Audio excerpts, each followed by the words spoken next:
In part 1 of this video, we looked at how the budget is prepared before it is presented to Parliament. In part 2, we looked at all the stages that the budget must go through before it is passed by Parliament. In this video, we're looking at the role of Rajya Sabha in passing the budget and what happens when the government has to incur additional expenditure after the budget is passed. Finally, we're looking at the role of the Public Accounts Committee and the Estimates Committee in ensuring financial scrutiny of the government. Rajya Sabha only has a recommendatory role in passing the finance and the appropriation bills as they are money bills. Nevertheless, before the recess, a general discussion also takes place in Rajya Sabha. Like in Lok Sabha, here too the Finance Minister responds to the debate. Members of Rajya Sabha also examine the budget with Lok Sabha MPs in the standing committee deliberations during recess. After recess, when Lok Sabha takes up discussions on the demands for grants, Rajya Sabha discusses the working of a few ministries. After Lok Sabha passes the finance bill, it is sent to Rajya Sabha for recommendations.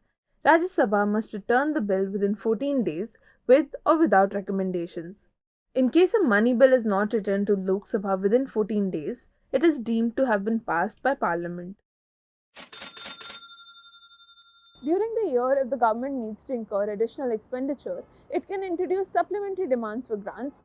In 2021, 2 supplementary budgets were passed. The first was passed in monsoon session and authorized a net cash outgo of Rs 23,675 crore. The second supplementary budget was passed in the winter session and allowed the government to spend an additional 2.99 lakh crore. These supplementary demands are generally not examined by standing committees. Parliament's financial scrutiny over the government continues even after the budget is passed. The Public Accounts Committee examines reports of the Comptroller and Auditor General of India on the expenditure and income accounts of the government. The committee examines whether the government is spending money for the purposes for which Parliament sanctioned the expenditure and submits its report to Parliament. The Estimates Committee facilitates Parliament's oversight over the expenditure sanctioned and incurred by the government and the general policies of the administration.